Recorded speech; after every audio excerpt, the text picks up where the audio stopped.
Assalamualaikum warahmatullahi wabarakatuh. Kula bolak-balik matur kitab niki niku namine Zubdatul Itqan apa? Zubdatul Itqan. Niku diulangaken Sayyid Alawi teng Sayyid Muhammad. Terus era Sayyid Muhammad dipun wastani napa Al-Qawaid Al-Asasiyah fi Ulumil Quran. Tapi semua kitab niki niku materi dasare kitab niki Itqan sing kula betoni. Napa kitab napa? Itqan karangane Imam Suyuti. Nah, kenapa harus dikenali lebih detail mana yang Makkiyah Madaniyah? Mun kula matur Makkiyah Madaniyah gunanya apa? Kalau turun di Mekah itu potensi mansukhoh, napa? Potensi mansukhoh. Kecuali kalam khobar, nggih, kecuali kalam khobar karena yang namanya mansuh itu tidak mungkin terjadi di kalam khobar. Kan nggak mungkin misalnya hari ini saya bilang Zaidun qaimun, Zaid berdiri, kemudian hari Ahad saya bilang oh tidak berdiri. Karena kalau kalam khobar itu kan kadung terjadi, apa? Kadung terjadi. Maka kemungkinannya ya tetap terjadi, wis kadung. Tapi kalau kalam insya atau amar itu bisa direvisi. Misalnya pagi-pagi karena pagi saya bilang, "Cung aku tukokno pecel." Karena momennya keliwat, sudah siang, kan bisa saja tak batalkan. Gak cung ganti rawon. Karena sifatnya perintah, apa? Sifatnya perintah. Ada muqtadul hal dalam semua perintah. Misalnya Rasulullah karena lemah di Mekah, maka perintahnya itu lakum dinukum waliyadin. Ya sudah agamamu agamaku, agamamu agamaku, agamaku. Ketika Rasulullah di Madinah itu kuat sekali dan Islam tetap dilecehkan. Tetap dilecehkan, mau dihabisin. Nabi kena khitab disuruh ngelawan. Makanya disebut qital. Qital itu saling perang. Karena qital itu dari masdar musyarakah ya, qatala yuqatilu muqatalatan wa qitalan wa qitalan. Jadi nah itu kan berarti karena muqtadul hal, karena ayatnya bersifat apa? Perintah. Jadi eling-eling ya. Terus yang bisa nasah mansuh itu hanya di surat-surat sing di situ kalamnya insya. Insya itu bisa amar, bisa napa nahi. Kayak dulu Nabi ketika di Mekah itu malah nggak boleh ngelawan sama orang kafir. Fa'fu anhum wasfah, harus mudah memaafkan. Tapi ketika di Madinah masih dipakai buli-bulian sama orang kafir, mau dijajah, mau dihilangkan eksistensi Islam. Lalu ada ayat turun di surat Haji, udzina lilladzina yuqataluna bi annahum zulimu wa innallaha ala nasrihim laqadir. Mereka yang diperangi. Jadi syaratnya diperangi ya. Mereka yang diperangi, yuqatalun itu diperangi, itu diberi hak melawan. Tapi tentu harus diperangi dulu. Makanya di surat Baqarah istilahnya apa? Qatilul ladzina yuqatilunakum, perangi mereka yang merangi kamu. Ada sebagian ayat redaksinya wa akhrijuhum min haitsu akhrajukum. Boleh kamu mengusir mereka karena mereka mengusir kamu. Jadi ayat-ayat ekstrim tentang perang, tentang kekerasan itu semuanya nunggu kondisi al-mujib lidzalik yang menyebabkan itu. Boleh perang kalau diperangi, boleh ngusir kalau diusir. Jadi kowe nyetak bojo ngenteni dicereweti. Ojo ujuk-ujuk nyentak dhisik ben wedi mumpung rung diamuk. Wis karuan ra ngekeki blonjo esuk-esuk nyentak. Ayo pengen ngomong apa? Oh yo sarap duduk wong lanang ngono kudu diobatno. Tapi nak kono wis ngamuk, lah kowe oleh nyerang. Tapi biasanya wis down sih. Biasanya wis diamuk setengah jam wis down. Sak jam setruk. Tuh kalau kata Mbah Mun kalau guyon gitu, di bojo cerewet itu baru mari sugih. Tapi santri-santri yang di belakang bilang, "Gak mari sugih, Mbah, mari setruk." Jadi karena ilmu tentang itu gak cukup. Ilmu ulama mana saja kalau menganalisis perempuan itu enggak cukup. Jadi pasti banyak khilafnya. Karena itu polanya perempuan itu enggak jelas, itu enggak bisa dianalisis. Jadi itu ilmu siapa saja bisa. Saya pernah diminta ngaji di Mbah Hamid Bedowi itu, acara hallnya Mbah Hamid. Tapi ya enggak undangan, karena saya memang jarang mau undangan umum. Ini perlu dicatat, nak sing ben ngundang istibatal ya demen kecewa biasanya. Pokoknya saya itu hanya mau pernah guru sama pernah sepuh. Itu saja sifatnya ada undangan. Saya datang terus karena saya datang terus ditunjuk disuruh ngaji, bukan undangan terus di banner itu. kayak artis keribetan itu.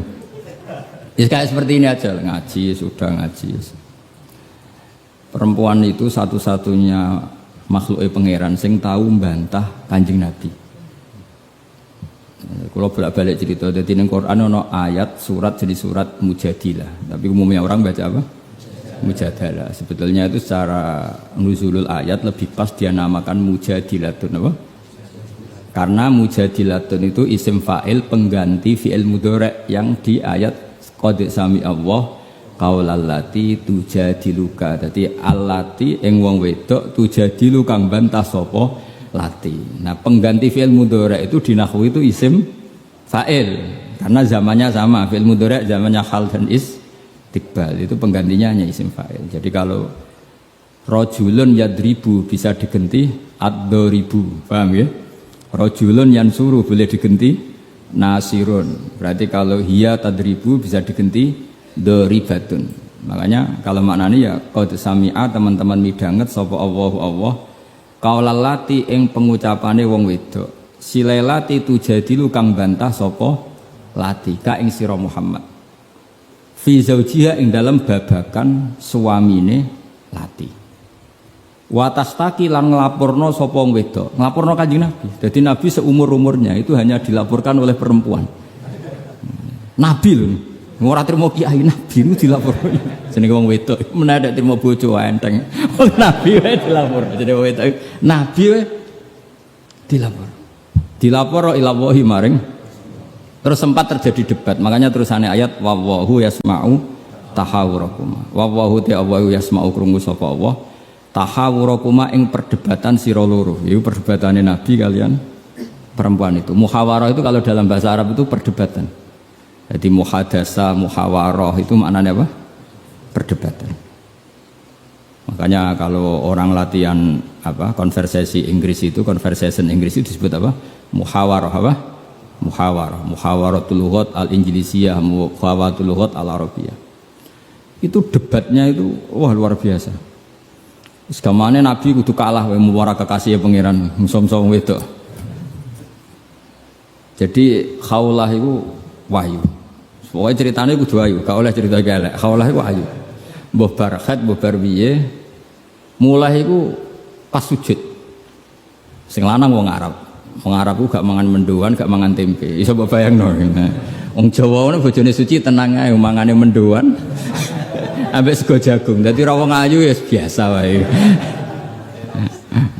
Jadi wong Arab itu mangane daging. Terus ning hadis semua asbabun nuzul redaksine fa'ajabat tu ajizatuha. Nah, mbok maknane ya fa'ajabat mongko gawakno hu ing rajul jenenge Aus bin Somit. Apa ajizatuha wis maknane dhewe ajiz. Pokoke pas sujud itu sing gawakno ajizatuha. Wis jorok iki jorok niki. Iki murid kecelakaan. Jadi makna sing bener ra iso, nak makna ngono iso. Jadi uteke wis elek banget. Akhirnya jaluk, sing lanang njaluk. Karena sing wedok lagi sujud, lagi nikmati pangeran ra gelem. Ora gelem terus ngamuk sing lanang. Wong lanang ngerjaluk ra dikeki iku ya ngamuk iku sekunane kuno. Tapi nek sing mangan mendoan ngamuke rapati tenan karena ya tadi sahabate mesti rapati tenan. Wis akhirnya ngamuk. Terus wong Arab itu ngamuk tertinggi itu muni anti aliyya kadhuri ummi, kowe berstatus kayak ibu. Ini makanya pentingnya ngaji tradisi. Berstatus kayak ibu itu di orang Arab itu adalah dzam. Dzam itu satu kesalahan yang harus dikritik. Tapi kalau orang Jawa kan enggak. Makanya kalau saya ditanya, fikih Jawa sama fikih Arab itu beda. Wong Jawa nak muni, "Dek, kowe kaya ibu." Itu maknanya sama-sama ngerawat saya. Makanya saya berpendapat tidak mesti secara fikih dihukumi zihar karena perasaan mengatakan kaya itu beda dengan orang Arab. Kalau orang Arab bilang kamu sudah kayak ibu, maknanya selawas-lawas haram tak keloni, haram tak jima, haram tak kumpuli. Ini perbedaan apa? Kultur Arab Jawa. Maka fikih itu kalau yang sifatnya sosial atau kultural itu memang nggak bisa sama. Itu kan ibarat begini. Orang Jawa itu kalau dicekel jenggote itu kira-kira ngamuk tor kira-kira. Tapi kalau orang Arab itu kehormatan. Saya jajal juga tekan kali cekel. Wes dianggap murid ra duwe sebenarnya wong Arab lucu. Berarti padha jenggotene cekel-cekelan wae. Kebayang enggak corong Jawa? Wong Arab ku nak seneng wong, ku sirahe dicekel cek diwambung mbombonan. Nanti kula delok ora mentah lho. Lha kula nate kalian Mbah Mun teng Medina. Karena Mbah Mun orang alim alama dan beliau muammar sepuh, ada orang Arab seneng kalian ya. Ya dicekel cek terus diwambung iki. Sing wong Jawa gak siap. Enak ya sewate. Sewakal cek terus di. Enggak dicukup. Wis suruh wae Pak wong Arab. Sadate ngono. Cara wong Jawa kan repot. Cara wong Arab itu penghur. Sehingga saking mangkelnya si lelaki tadi bilang anti aliyah ka zuhri ummi, kamu sudah berposisi kayak ibu. Fi hurmatil jima wa fi hurmatil mulamasa wa fi hurmati kata wa kata. Sama-sama haram dikum. Setelah itu getun deh. Waduh, bojo ayune ngene kok tak zihar. Zihar itu sama dengan tolak bain. Sing wedok ya getun, sing lanang ya getun. Jika cerita lapor ning Kanjeng Nabi. Sing lanang tok sing lapor. Kata Rasulullah, ndak ini menunjukkan betapa perhatiannya Allah pada ketentuan hukum. Kata Rasulullah, hingga detik ini belum ada wahyu, maka ketentuan zihar sama dengan ketentuan yang ada di zaman jahiliyah, yaitu biman zilatit tolak, berstatus kayak apa? Tolak.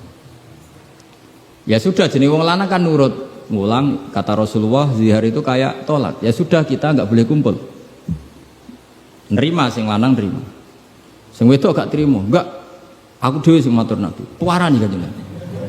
Puarani. Ya Rasulullah, apa betul engkau menghukumi zihar kayak tolak? Ya, sampai sekarang begitu. Belum ada ketentuan dari Allah. Wah, ini tidak bisa. Tidak bisa, itu hukum yang nggak benar, tidak bisa. Kenapa jare Nabi? Ngomongnya jorok, jadi wong wedok mulai dhisik jorok. Nabi, jenengan roh bojo kula. Ya ngerti jare Nabi, ya ngerti. Akala syababi wa afna umri wa nasartu lahu batni. Terus ayat hatta idza akala syababi terus ngomong terus. Enak wae sakniki dihukumi tolak. Kula riyen wayu kinyis-kinyis, sakniki wis rapati ayu. Mergo wis tuwa. Anak kula kathah. Cara hukum tolak zaman kula ayu ora masalah dipegat. Kula golek bojo jek gampang, tapi aku saiki wis tuwa. Meskipun isih ayu, tapi meskipun isih ayu. Jenengan ngertos wong lanang. Anak kula nak dirumat bojo kula mesti terlantar, mesti katut babon. Jenenge wong lanang duda iku mesti katut babon. Nak tarumat kula anak kula kelaparan, wong kula rondo wong wedok. Jadi enggak bener hukum tolak. Dikaji malih. Nabi lho dikono iku Nabi. Nabi ya tapi hukumnya sementara ngono. Aku iku nabi ngenteni wahyu. Wis pokoke ngono. Pokoke ampun putusno tolak riyen. Tak tinggal mulai sakniki. Pikir-pikir mulai. Jenenge wong wedok. Sekondang tenan kowe. Mulane ning sorane ora ana surat rijal, ana surat apa? Nisa. Jadi juara. Mulai. Tapi itu justru ngetokno nak Rasulullah iku nabi. Jadi barang sing kowe ra seneng iku kadang dadi dalailul ijaz. Dalil mukjizati Quran, dalil kenabiane Kanjeng Muhammad sallallahu alaihi wasallam. Itu enggak ada yang dengar debatnya Nabi dan Khawlah namanya. Khawlah perempuan ini namanya siapa? Khawlah. Aisyah itu di kamar itu enggak pati dengar. Kok mau alamat-alamat ana wong wedok nglabrak Kanjeng Nabi ngono tok kenangan Aisyah. Sapa wani nglabrak? Terus bakas sopo terus enggak pati detail. Sayyidah Aisyah itu dengar enggak pati detail. Singkat cerita, pas perempuan itu terang-terangan. Ini tak ijazahi wong wedok-wedok sing judes. Nek wis judes menisan dadi wali, pasti didengar Allah. Mulai nang kamar itu terus salat. Kan mau wis suci bakasane. Tapi iki salat tenan, mau nggo salat bar suci iki salat tenan. Salat tenan. Allahu Akbar. Gusti, niki wonten hukum yang sangat merugikan saya.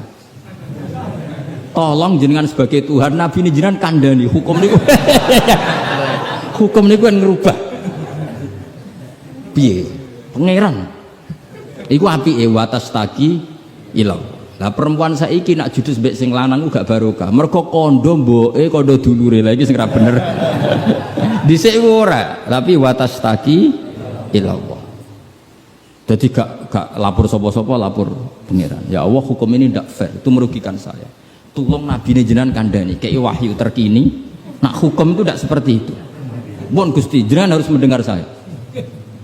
Lah pangeran itu, terus pangeran nurono ayat tu wallahu yasma'u tahawurakum. Malah dimulai ayat qad sami Allah. Allah benar-benar mendeng.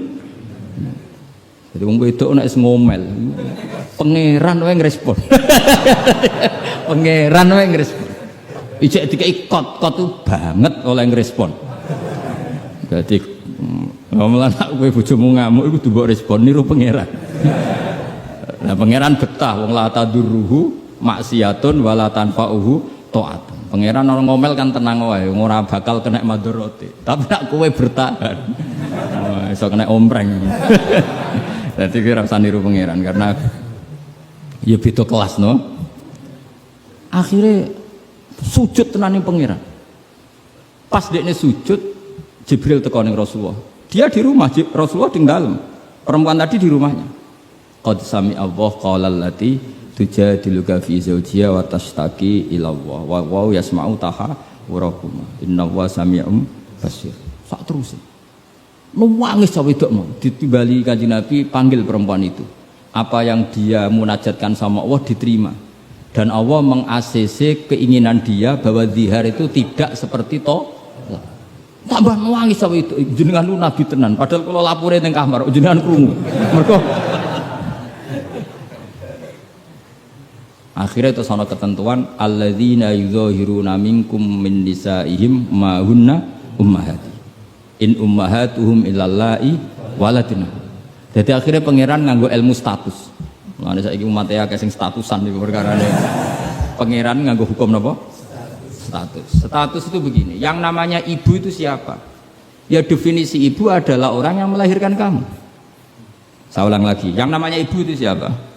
Orang yang melahirkan kamu itu namanya seorang ibu. Yang namanya istri siapa? Orang yang halal kamu keloni, kamu jima, kamu hubungan intim. Nah ini penting, harus vulgar, kayak hambani kabeh sesuai. Sehingga definisi ini harus tegas. Yang namanya ibu itu siapa? Orang yang melahirkan kamu. Yang namanya istri, orang yang halal kamu gaulin. Asal pas gelem loh, nak ora iso kena rancangan KUHP. Penjara ya. Penjara. Soben, kowe itu mesti sing bojone ayu, sing akeh di penjara. Tak sing bojone elek kan gak ada pemaksaan ya. Jadi kowe kudu termasuk sing di penjara ben ketara bojone. Jadi kok nak disidang, kenapa kamu memaksa istri kamu mau? Sing tahan mbek wong ayu sapa? Kan keren. Tapi misalnya disuwidang bojomu elek merongot. Pertanyaannya hakim, ngono wae kok ora betah. Elek gitu. Kan gak pantes banget. Oh isin lho cara sidang ngono. Bojone wae elek. Bareng disidang. Orang ngono ini pertanyaan, wong ngono kok ora kuat ngempet kan ngono. Tapi nak wayu terus kira kuat ngempet kan hakim kan. Mesti pikir-pikir. Ketoke pantes.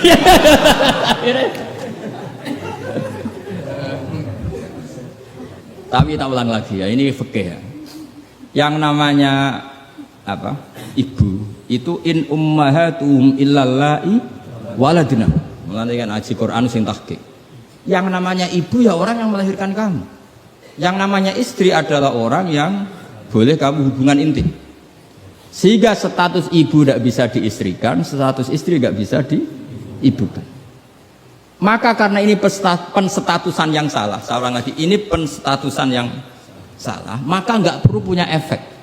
Efeknya hanya dari segi sanksi kafaroh, bukan merubah status hukum. Ini hati-hati ya, awas kena salah, neraka kena sekali. Sebab itu Allah oleh ketikan wa innahum la yaquluna munkaram minal qauli wa zura, menstatuskan istri sebagai ibu itu omongan sing ngelantur, sing ora bener. Wong istri kok distatuskan sebagai ibu, itu tidak bisa. Yang namanya ibu ya orang yang melahirkan, yang namanya istri orang yang boleh dijak hubungan intim. Ini kan nggak nyambung. Ya darani misalnya Hamdani semuanya ini Gus Bak itu muridku, ya stres wong ngomong ini karena menstatuskan sesuatu yang nggak bener. Paham ya? Misalnya kue turunan tunggul ametung terus ngerasa oleh mulya timbang Habib kan ra bener wong tok tunggul ametung kok ape saingan nasab untuk Rasulullah kan wis ora bener. Sesuatu yang enggak bener itu enggak perlu didengarkan.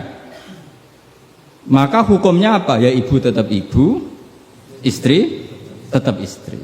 Soal nanti karena kesalahan ngomong hanya disuruh bayar kafarah. Tidak otomatis istri berstatus kayak ibu yang haram dikumpuli selawase lawas. Itu hebatnya Quran. Jadi omongan salah itu nggak perlu didengar. Ya, mulane nek ana mubalek atau ustad, saya ini punya otoritas untuk fatwa ngajine ning ndi.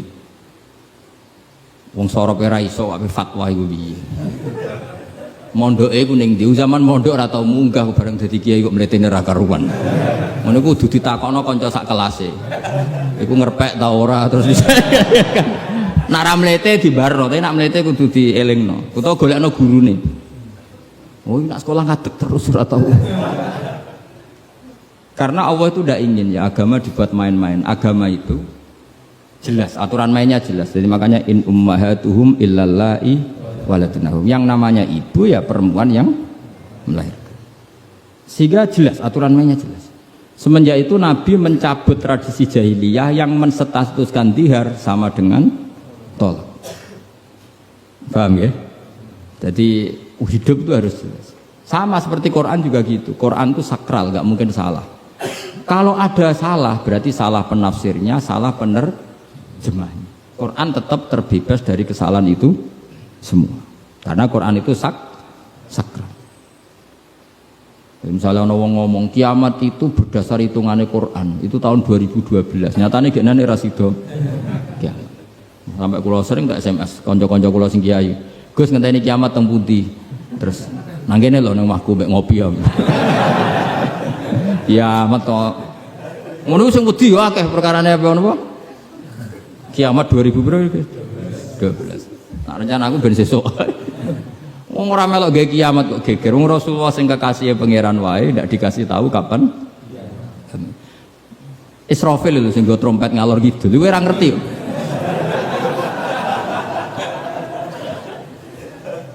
Padahal dia kepengen nang kiamat ben tugasnya selesai. Iku era. Nah, artinya begini. Barokahnya para mufassir, para peneliti Quran. Itu enggak mungkin tafsir yang diutarakan ulama itu enggak detail, itu enggak mungkin. Karena ya ini bandingannya. Sayyid Muhammad sampai Sayyid Alawi, Sayyid Abbas sampai Sayyid Zaini Dahlan sampai Syekh Khotib Minangkabau, saya semuanya itu detail sampai iki Quran iki turun pas Nabi teng dalem, iki Nabi pas tindakan, iki Quran turun pas dalu, iki Quran turun pas rino. Dengan tradisi sedetail itu kan nggak mungkin salah dalam memaknai. Ora koyo kowe, ning Quran ono kok ayat piro mbah lali pokoke ono. Lha ngono kok dadi mufassir kuwi. Juga lihat bantah-bantahan Basul Masail, pokoke ono kitabe. Lha yo kitab apa? Jenenge wae lho lali. Kok halamane jenenge wae.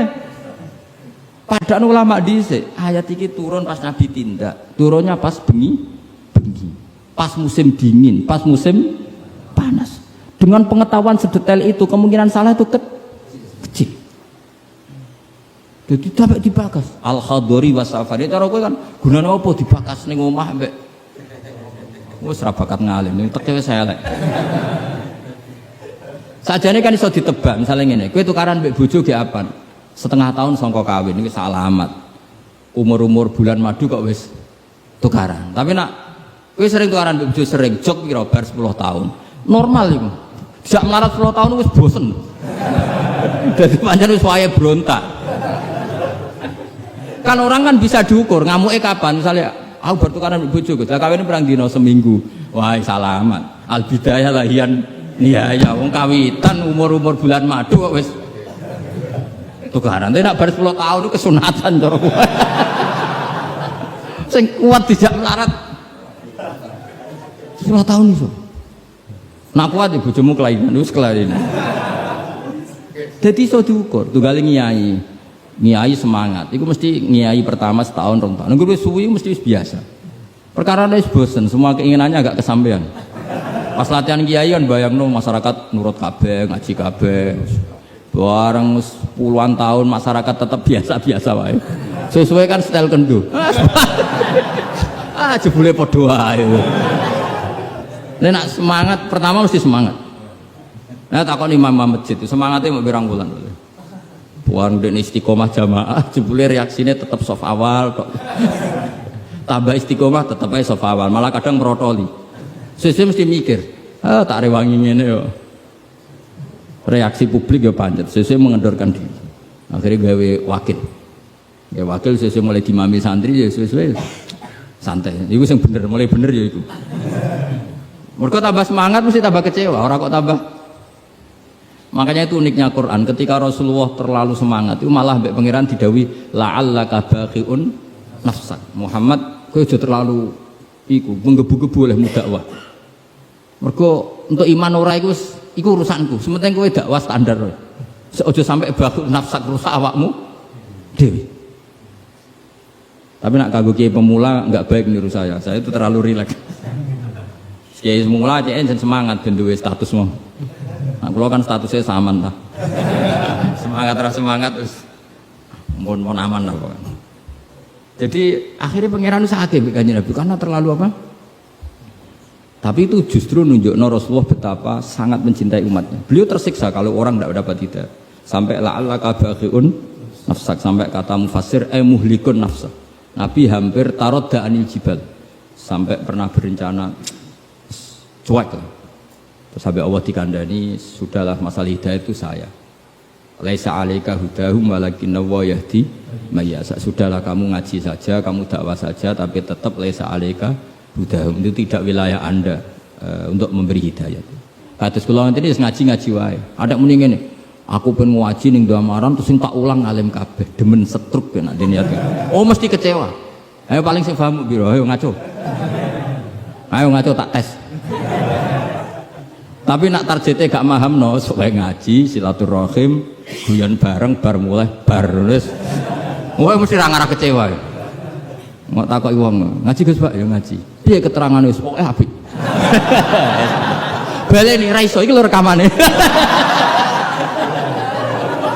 Ayo kelakuanmu ngono ta, kira-kira. Jawab. Ayo jajal tanpa rekaman baleni. Nek ora ngelantur. Lah misalnya terus kiai ini diambisi ngaji muridnya paham. Kira-kira demen kecewa ta? Lah bojo yo ngono tak wari. Ana wong kepengin bojone sholihan, riman, ra bantah. Demen kecewa. Kowe iku sapa? Wong mbok cukupi wae jek bantah men ra mbok.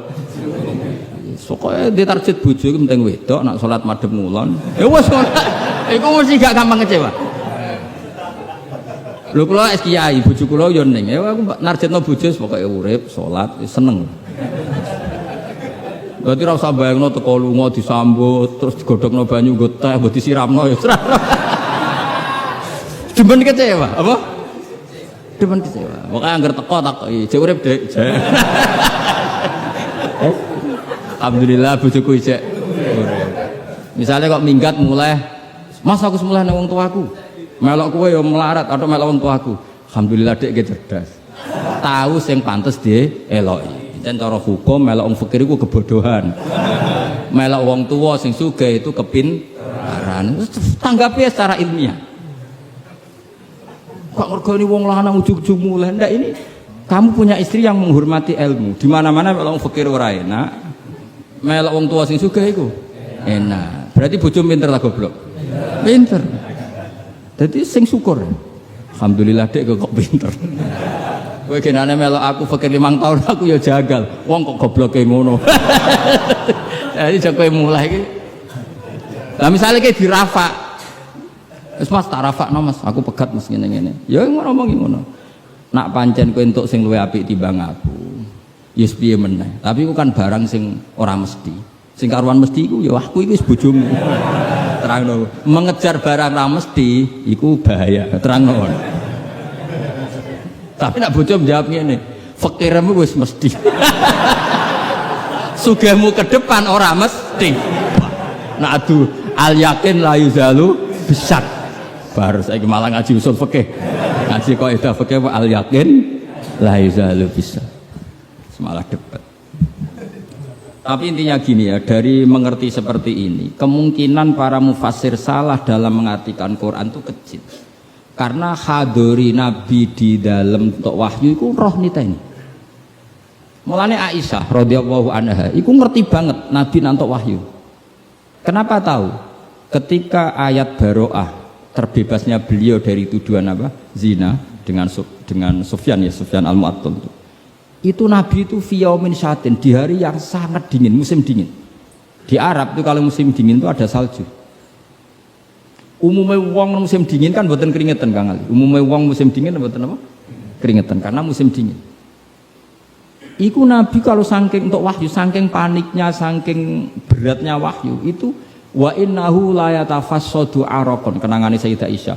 Beliau itu bercucuran keringat padahal fi yaumin syatin di hari yang sangat dingin. Sehingga Aisyah tuh kaget, wah berarti Nabi untuk wahyu. Ternyata wahyu itu adalah pembebasan Sayyidah apa? Aisyah dari segala tuduhan apa? Zina. Kayak apa ulama itu? Sayyidah Aisyah meriwayatkan itu, ini ayat turun di musim dingin dan Nabi sampai keringetan begini. Jadi detail peristiwanya tentang hadisul ifki. Rawinya seorang Sayyidah Aisyah di rumah Abu Bakar, ditunggoni ibunya Umi Ruman. Itu detail. Kesalahan itu kecil sekali. Bayangkan kalau tafsir itu diomongkan orang sing pokoknya ono ayat piro boraro. Bareng roh wis terjemahan. Sing nerjemah dhewe ra wong alim. Sing umate akeh ya wong bodho kabeh anut. Terus otoritasnya itu di mana? Bayangkan ulama dulu wis alim, diuji oleh orang alim, di murid alim, dikontrol oleh orang alim. Imam Bukhari itu diakui orang alim setelah diuji 100 ulama ahli hadis. Itu lagi lolos. Saiki ora, wong bodho kabeh ngaji, iku wae niate ngaji mau golek barokah, ora golek paham. Mergo wis ngerti nek ora bakal paham. Dadi akhirnya ya realistis ae. Takoki kenapa ngaji sing untuk barokah. Semangkone kok nguri ora paham. Mau kenangane ngajine rame, wis ngono tok. Mbak Kasapo mbah kok nguri rapati krungu. Padahal mau ngarep lah ya padha ae rapati paham. Dadi mulane nek rapati paham kok nguri ben alasan nek ora paham. Tapi ngaji ilmu sama ulama dulu itu ora paham ora iso. Mung dites. Imam Syafi'i itu ngaji Imam Malik itu dites.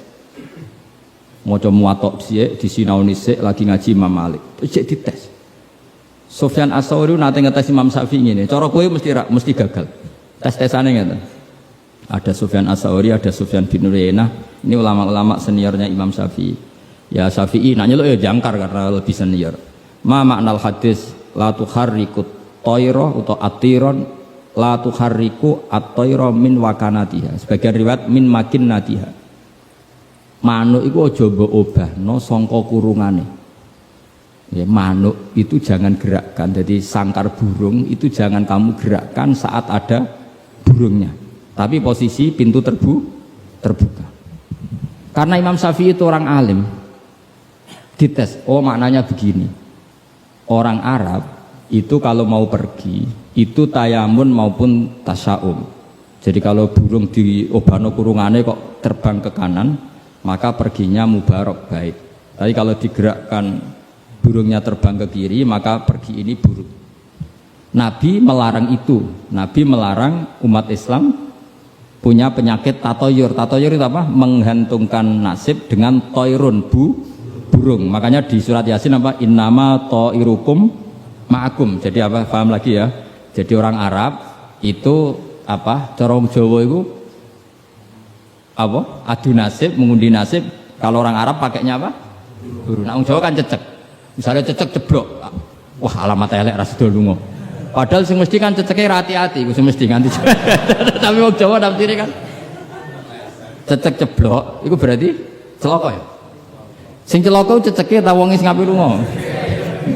Tapi orang Jawa ora ya. Ngapi lunga ana cecek ceblok gak sido jare alamat apes. Padahal cecek tiba sing mesti kan siji gak hati-hati. Nomor loro iso wae dene latihan jumping. Ane latihan uji apa? Uji nyali. Nah itu Imam Syafi'i itu paham betul.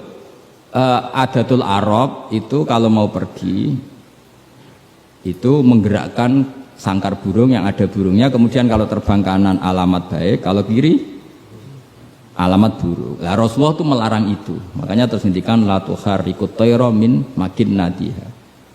Akhirnya terus kata Sufyan bin Uyainah, ya Aba Abdillah qad analaka antuftiya, kamu sekarang berhak fatwa karena sudah alim. Terus sing ditakoki kowe, ojo geman ya manuk mbok obah-obahno. Kurang pegawaian terus pundi, karena uteke wis ora sambung. Lah ya cung ojo geman manuk ning kurungan mbok obah-obahno. Mesti jawab sampean, lah kurang pegawaian tapi kok manuk apa? Tapi Imam Syafi'i tahu betul maknanya adalah apa? Rasulullah tidak ingin orang menggantungkan nasib dengan pergerakan bulu. Dan itu adatnya orang Arab dulu-dulu. Makanya no inna tatoyarna. Jadi tatoyur itu maknanya apa? Menggantungkan nasib dengan melihat arah terbangnya apa?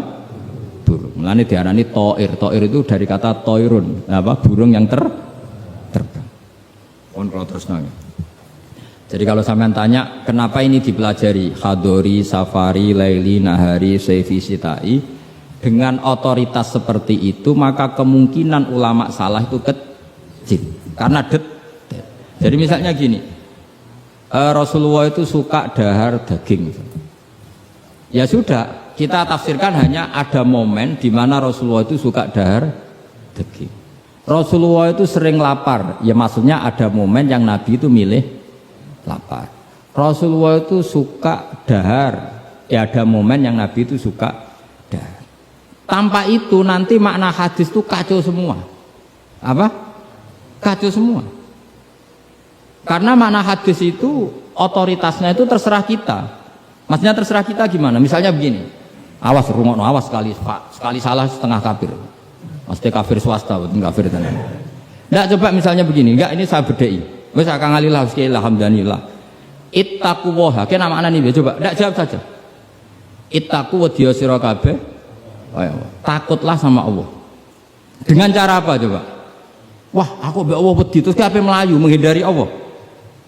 Tapi lafaz yang sama dipakai ittaqun nisa, takutlah sama perempuan, sama istri. Serius, wis takut ora usah dikongkon wis takut. Ada lagi misalnya nyuwun sewu ittaqul hayyah, kamu takutlah ular. Ittaqul faqra, takutlah sama kefikiran. Sama-sama kalimatnya takut, tapi tetap proporsional sesuai makna yang terkait. Ittaqullaha bitaat, takwalah Allah dengan melakukan taat.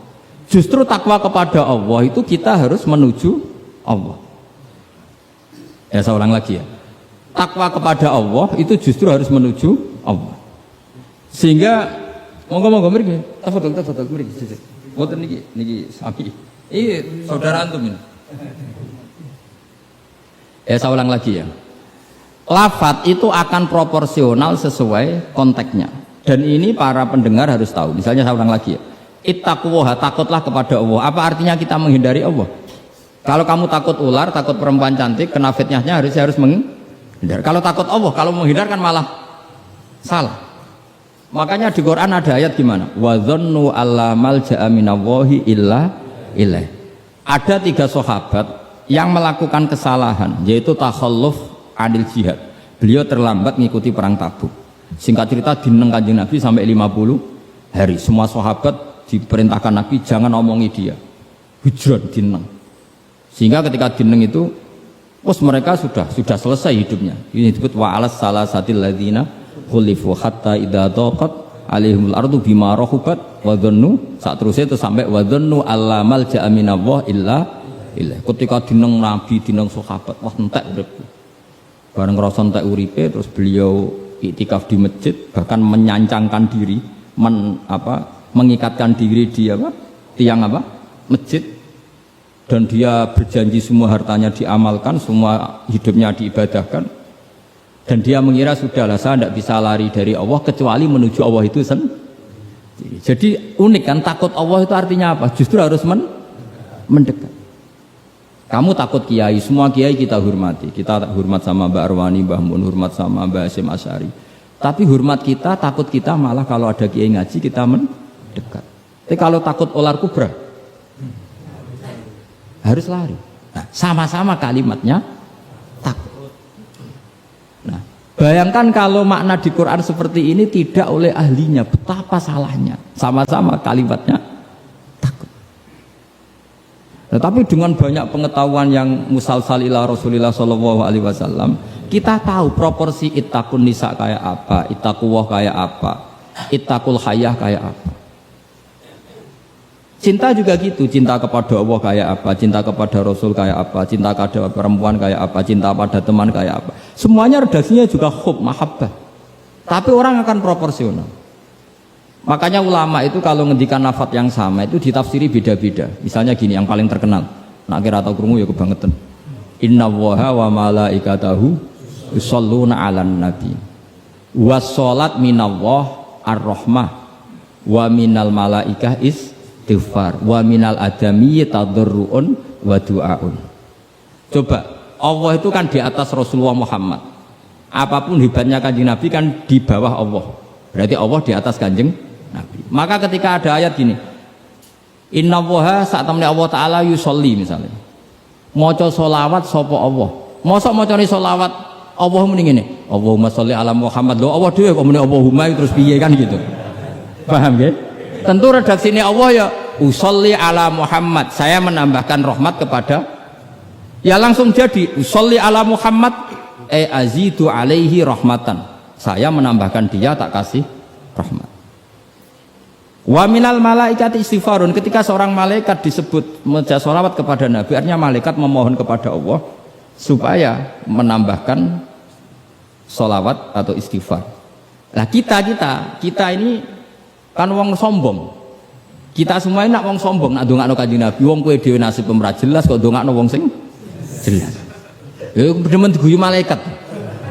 Ya Allah, tolong ya Rasulullah itu jenengan sakake ini nak ora bahaya kafir iku coba.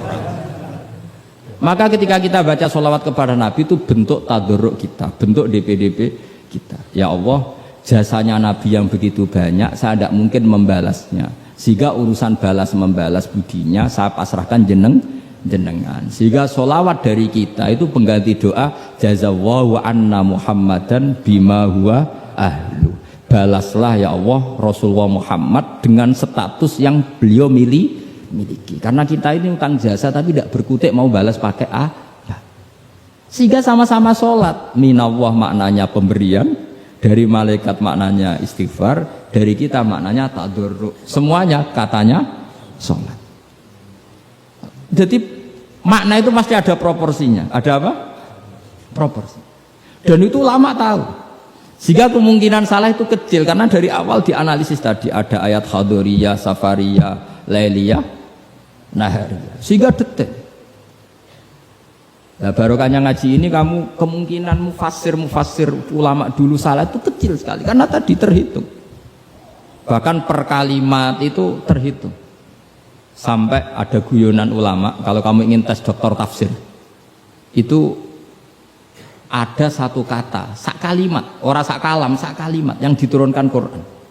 Itu ketika ada ayat wa kulu washrabu hatta yatabayyana lakumul khaytul abyadu minal khaytil aswad, dhisik waqaf. Minal aswad itu waqaf. Sehingga sahabat itu kalau bulan Ramadan, kalau malam-malam dulu kan tidak ada listrik, itu di pintunya Kang Ali, di pintunya itu dikasih benang hitam sama benang merah. Jadi agar jimak bojone didelok. Orang ketok aja oleh berarti kan gitu. Kok orang ketok aja oleh. Mangan ya gitu, mangan tengan mangan nginceng neh. Oh, orang ketok berarti. Karena ukuran menjadi gak boleh makan minum itu apa? Sehingga benang hitam terbedakan dari benang putih dalam pandangan mata. Ya begitu terus. Ketika Rasulullah dilapuri wong salah paham mau do masang apa? Benak. Menurut santri sing nakal benangi cilik ben ketok-ketok. Nak benangi gede kan gampang ketok. Akhirnya Jibril teko. Ora ngono maksudnya umatmu salah paham. Iki aja ana sak kata surung tak turunno minal fajr. Dadi minal fajr itu satu-satunya contoh ning Quran sing turun mau sak kalimat tok. Dadi Jibril kok langit medhun ning bumi iku mau nggawa minal fajr. Ya sakake ya kok langit tok bumi mau nggawa apa? Minal fajr. Iku Jibril mau turun apa? Minal fajr. Satu-satunya contoh Quran turun sak kata, sak kalimah, ora kok apa? Sak kalam rak musnad sampai musnad ilah. Saya teruskan malih ya. Jadi kemungkinan para ulama salah itu kecil karena tadi sanatnya musalsal ila Rasulillah Shallallahu Alaihi Wasallam. Sampai ketika ayat itu dibaca Nabi saat di rumah Sayyidah Aisyah, temanya adalah pembebasan Aisyah dari tuduhan apa? Zina. Terus peristiwanya sama siapa, tuduhannya siapa, yang menuduh siapa, itu detail sekali. Yang menuduh adalah orang-orang munafik. Terus Sayyidah Aisyah tersiksa karena omongannya si A, si B. Ini detail sekali. Nah, barokahnya detail itu kemungkinan salah itu kecil. Andai kan itu tidak detail, maka orang akan menafsirkan ayat dengan makna am, dengan lafadz am, dan itu bahaya. Misalnya lafadz am gini, innal insana lafi khusrin, semua manusia pasti getun. Mosok Rasulullah masuk lafadz innal insana, masa para nabi, para wali masuk innal. Tapi kalau kamu tahu bahasa Arab kan alil ahdi, al itu untuk makna takrif, orang tertentu yang kelakuannya tertentu itu lafi khusri, sehingga proporsional apa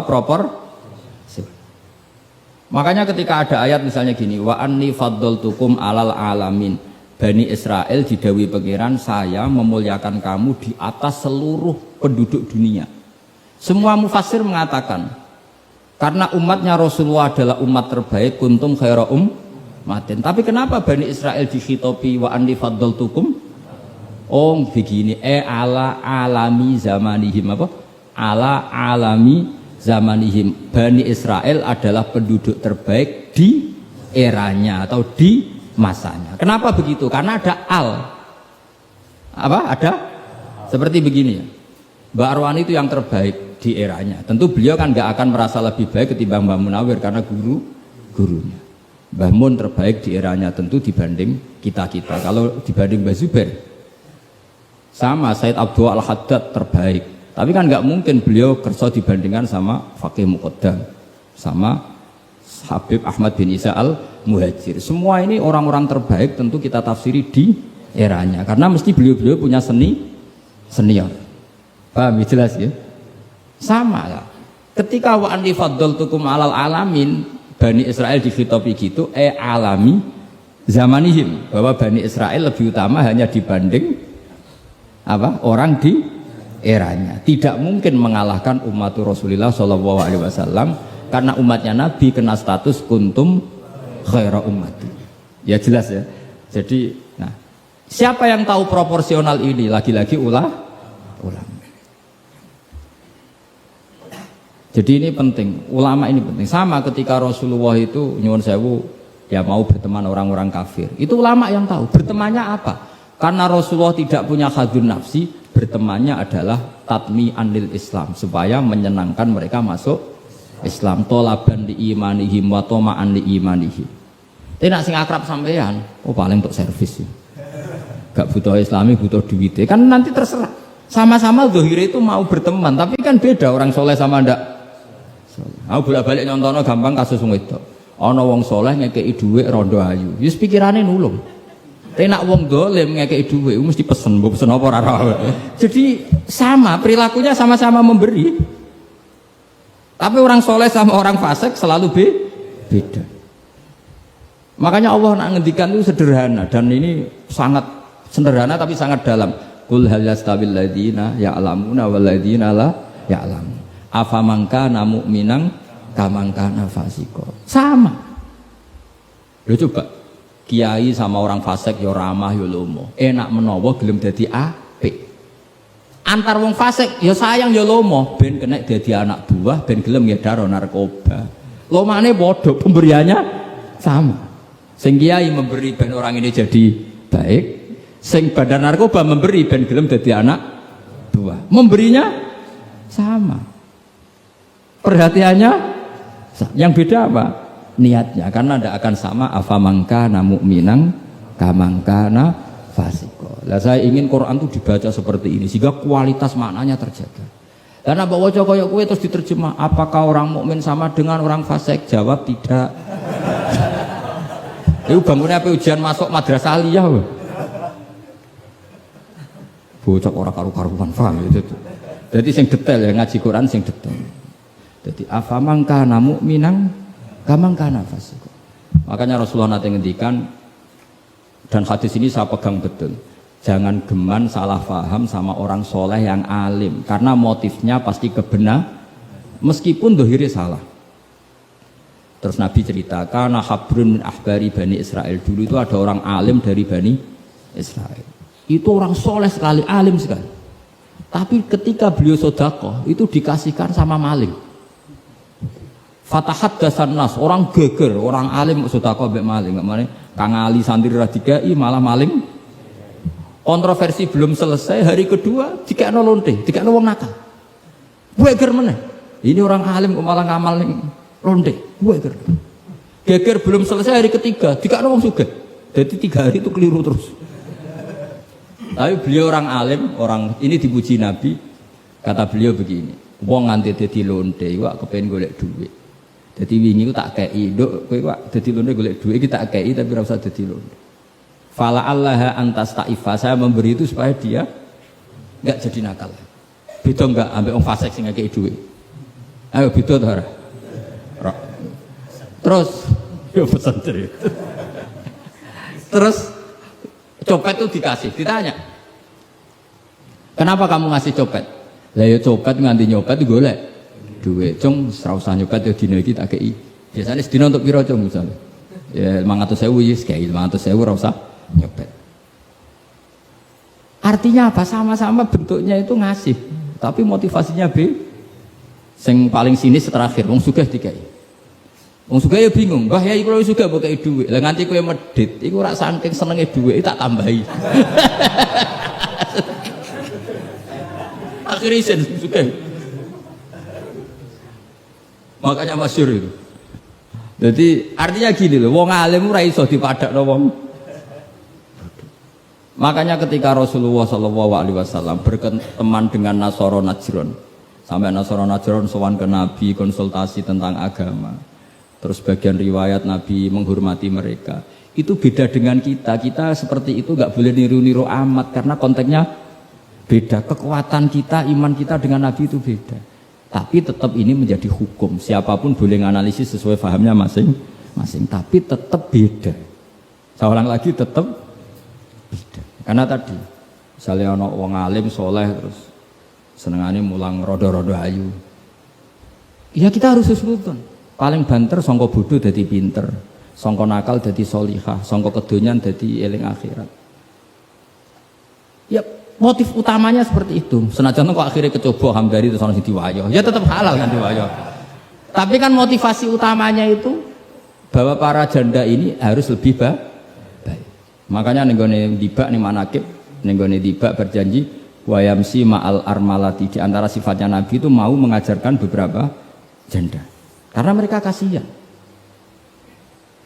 Tapi nak simulang sampeyan, simulang hamdani, sing khusnudan itu sapa? Khusnudan itu kebodohan. Karena terus eling dene sing ayu iki, sing elek iki. Jadi ora penting iku paham ta ora, yang penting dene apal apa? Itu kan ngeri betul. Maka ini penting saya utarakan. Jadi Allah nak ngendikan itu sebenarnya sederhana, tapi maknanya jauh. Afamangkana mu'minang kamangkana fasiko.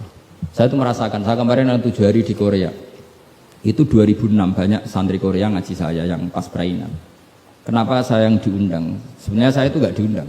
Mereka minta saya ngaji, beberapa kali sudah ngaji di Indonesia, terus mereka minta sekali-kali Gus ngaji di Korea. Aku ya bilang gini, tapi waktunya terserah aku. Ngatur kiai dosa. Nggih Gus, pokoke terserah jenengan. Mereka mintanya 1 bulan di Ramadan. Bangunnya pondokku kan tutup. Kiai sewa kira. Sak wulan Ramadan bisa. Akhirnya saya minta seminggu saja.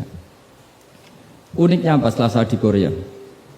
Tahun 2006 tukang Ali Imran itu mereka ngaji saya di Jogja. Delalah saya pas nerangkan ayat ya ayyuhalladzina amanu alaikum anfusakum la yadurrukum man dhalla idza tadaitum. Wahai orang-orang yang beriman, jaga diri kamu secara baik-baik. Setelah kamu menjaga kebaikan kamu, setelah kamu menjaga iman kamu, setelah kamu menjaga konsisten istiqomah kamu, la yadurrukum man dhalla idza tadaitum. Orang sekeliling kamu sesat enggak masalah. Kamu hidup di Jakarta enggak masalah, di Hong Kong enggak masalah, di Thailand enggak masalah. Yang penting kesalahan kamu terjaga. Itu mereka terinspirasi. Itu satu-satunya ayat Gus yang menjadi kita nyaman hidup di Korea. Ustadz-ustadz di sana merasa nyaman. Enggak apa-apa kita dikepung orang ateis, dikepung orang macam-macam. La yadurrukum man dhalla idza tadaitum. Akhirnya dikenang, nasihat saya itu dikenang. Akhirnya mereka sepakat ngundang saya, semua guru-guru, terus saya ijazahi itu. Ya sudah, Korea itu bumi ateis, bumi di sini tuh nangis semua karena lama nggak dipakai sujud. Padahal lakal hamdu mil'us samawati wa mil'ul ardi, bahwa memuji Allah itu harus memenuhi langit dan memenuhi bumi. Nanti kalau orang Korea nggak ada orang Indonesia, bumi ana sing lodang.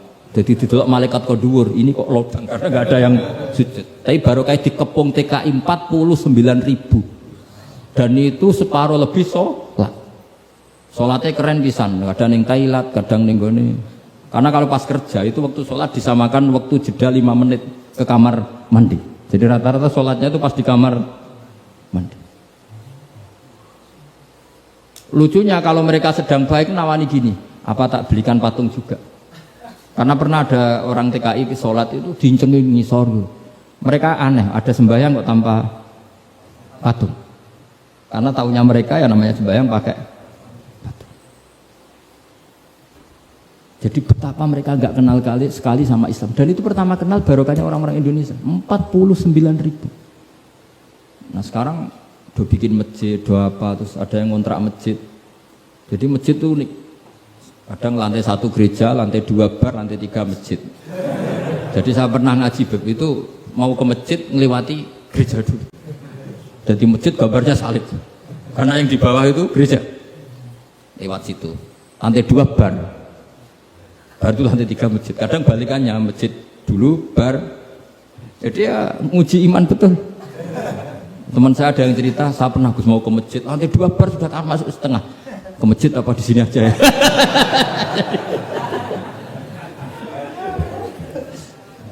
Tapi ya tadi, makanya kita semua syukur betul umatnya Rasulullah Shallallahu Alaihi Wasallam itu dikawal Quran ila yaumil kiamat. Jadi yang dikawal Quran bukan orang Kudus saja, bukan orang yang daerahnya mayoritas Muslim saja, termasuk orang yang di Korea, di Uni Soviet juga dijaga Quran. La yadurrukum man dhalla idza tadaitum. Saya punya dokumennya ya, orang-orang Rusia Kang Ali ketika Uni Soviet itu mengkooptasi 100 tahun. Itu orang-orang Islam turunan Uzbek, turunan Syria, turunan Arab. Itu kalau ngajarkan tauhid itu di basement, di bawah tanah. Karena mereka dipaksa menjadi komunis. Tapi Allah itu maha kuat. Allah huwal qawi, Allah itu zat yang kuat, gak terkalahkan. Mereka selalu ngajar anak-anaknya di bawah tanah untuk ngajarkan tauhid. Dan doa mereka didengar Allah. Akhirnya Uni Soviet hancur menjadi negara persemakmuran. Tapi sekali menjadi negara persemakmuran langsung menjadi negara Islam, yaitu Ceknya, Uzbek, Tajikistan. Laukanu khina kufrihim tidak belajar Islam maka tidak bisa mendirikan negara Islam. Tapi karena mereka ketika dikooptasi Uni Soviet tetap belajar Islam, sehingga pertama merdeka langsung negara Islam.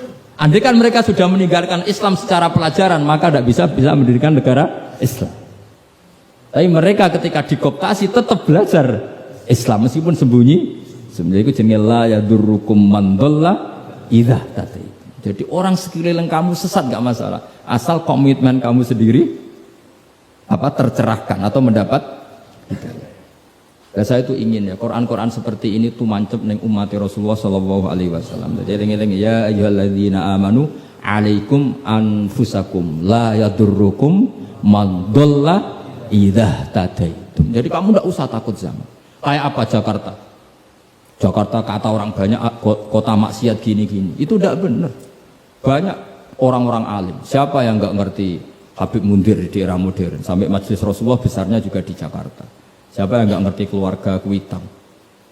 Orang-orang alim yang non habaib juga banyak. Dulu ada Mbak Syafi'i, sekarang ada Pak Sukron Makmun, Pak Nur Iskandar. Banyak teman-temannya bapak yang alim di Jakarta. Santri saya yang Jakarta ya banyak. Muhibin saya Jakarta ya banyak. Karena ketika orang itu baik, itu la yadurrukum man dhalla idza tadaitum. Uni Soviet kayak apa? Dikjayanya. Ketika mereka hancur, malah mereka akhirnya yang hancur dan berdiri negara-negara persemakmuran dengan asas napa? Islam. Jadi kowe ora usah kuwatir, wah iki negara Indonesia rusak tauhid kudu dihancurno. Wah, apa-apaan gak tau ngaji, yakin gak tau ngaji. Agama ini akan dijaga Allah ila yaumil qiyamah. Jelas dawe Nabi la tazalu ta'ifatun min ummati zahirina 'alal haq la yadurruhum man khalafahum. Sebagian riwayat la yadurruhum man nawa'ahum. Agama ini kata Nabi selalu umatku ini ada pembela-pembela kebenaran ila yaumil qiyamah kata Nabi. La yadurruhum man khalafahum, dan umatku yang bela kebenaran ini tidak akan terkalahkan oleh orang yang menentang mereka.